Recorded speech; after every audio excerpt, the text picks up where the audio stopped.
Hello, I'm Robert Pickford, and this is English 205, Critical Thinking and Intermediate Composition.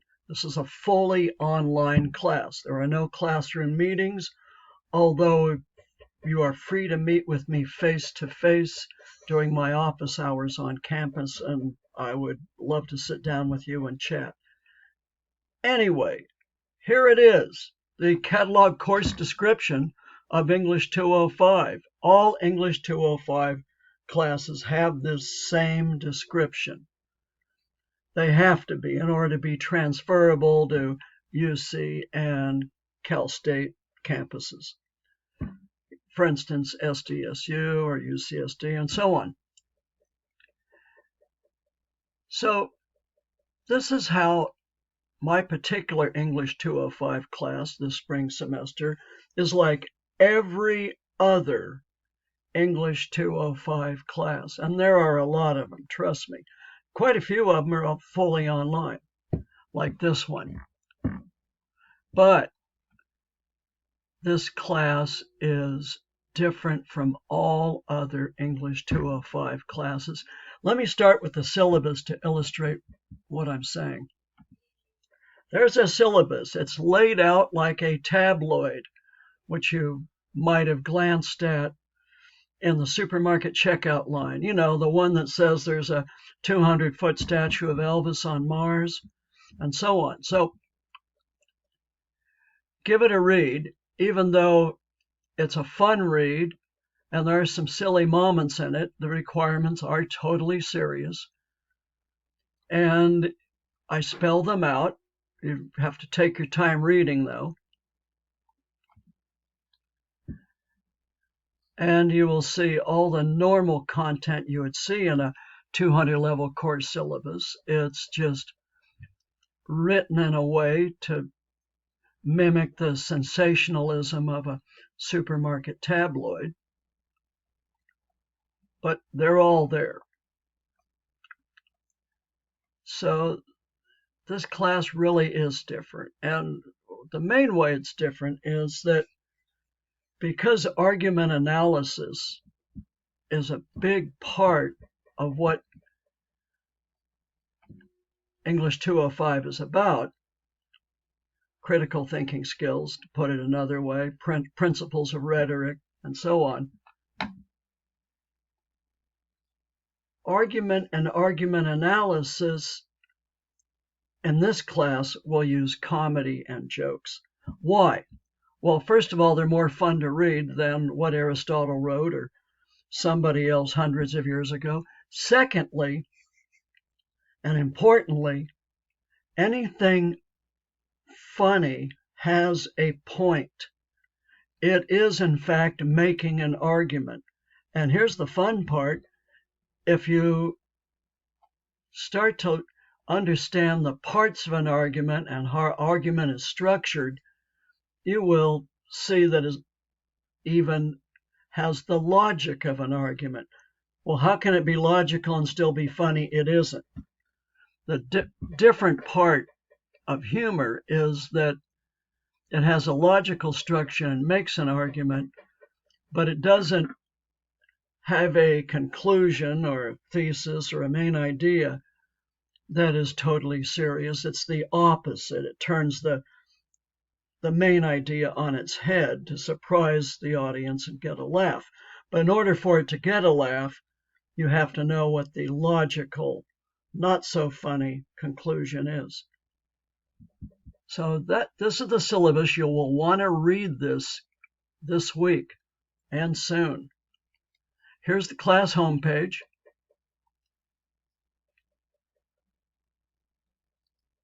And there is also a calendar you'll want to look at because it has all of the assignment dates and reading assignments throughout the entire semester.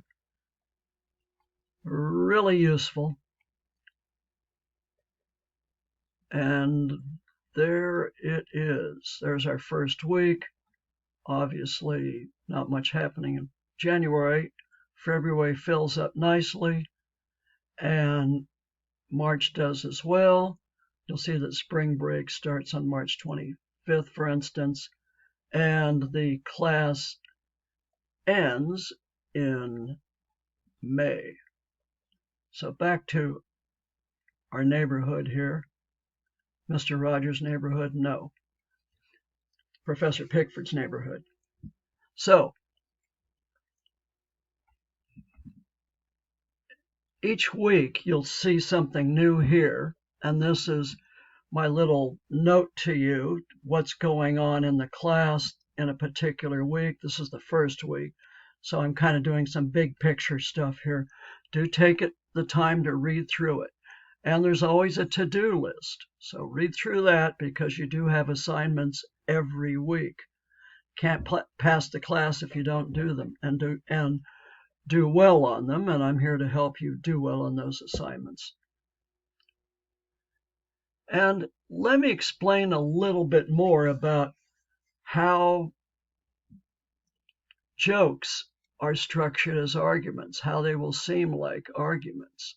For instance, this is a joke disguised as a riddle. Take a minute to read through it.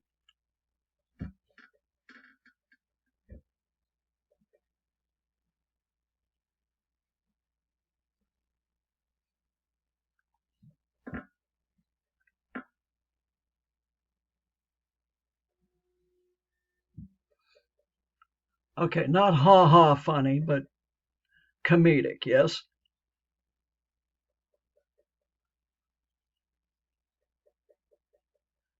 And in fact, the nonsensical parts are the first two. But it gets a little funnier toward the end, the last two options for answers. But they're also logically offering a qualifying condition that offers factual evidence and logical reason. So let's kind of take that thought and run with it. Twistic logic that makes the joke work. Look up basic joke structure, and you're going to want to do this throughout the course. Go to the modules page here on Canvas. That's the textbooks list. You'll want to read that very carefully before you shell out any money. Comedic argument terms list. And this helps you navigate the difference between comedy and argument and how they come together. For instance, basic joke structure, what I just mentioned a second ago. A premise, some aspect of everyday life, or a common assumption or common sense idea. That starts the joke, any joke. And then there is a setup line, which is a detail that connects the premise to the punchline. The punchline, sometimes called the laugh line, and it's where there is, hopefully, if it's a successful joke, causes the audience to laugh. So that's it. That's the center of the whole thing. Now let's look at the readings a little bit. Yeah, you have textbooks. You won't need them this week, but like I said, read that before you shell out any money. You've got two articles to read. One is the dead grandmother exam syndrome. It looks a lot like what you might see in other classes, in other majors, an article from a scholarly journal. That's how it appears. It's got statistics, charts, and so on. What you would expect in a research piece, research article in a scholarly journal.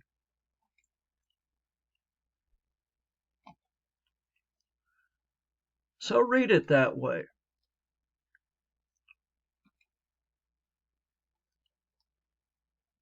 Okay, that's one of them. There's also another one.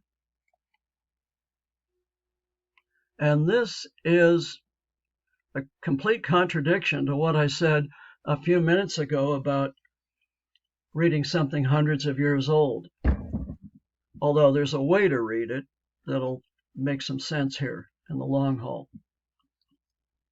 This is by Karl Marx. Yeah, that Karl Marx, the guy who invented communism. But before old Karl got around to coming up with that idea, he was looking at the relationship people have with money. And old Karl actually was a funny guy a few times, fairly witty. And this is written in 1844. Okay, not a good place to hang out in the timeline. It was hard to get good dental work, for instance. But Marx starts out with a little quotation from Shakespeare and then later from the German author Goethe.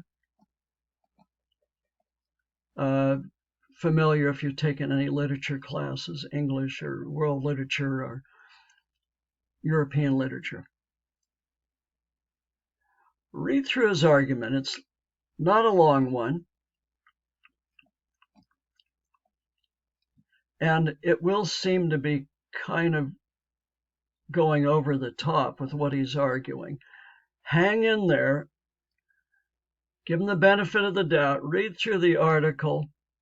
And then as you get to the tail end of things, give a careful read to that last paragraph. And you'll see what he was up to in the first place. So that's one of the two readings you have this week. Now, how to connect the funny stuff, jokes, comedy, satire, and actual argument. I'll give you a chance to get going on that. First, let's make it easy, because you're new at this. Discussion for the first week. That's due Wednesday. And we'll do this every week. And it asks you about the articles. Just follow the posting instructions and responding instructions. And Friday, you'll have just a quick little quiz on the syllabus. And you don't need to memorize the syllabus. Just download it so you can access it while you're answering the 6 questions on the quiz. There is a paragraph assignment I'm going to trot out right away. And it's about the dead grandmother exam syndrome I just showed you.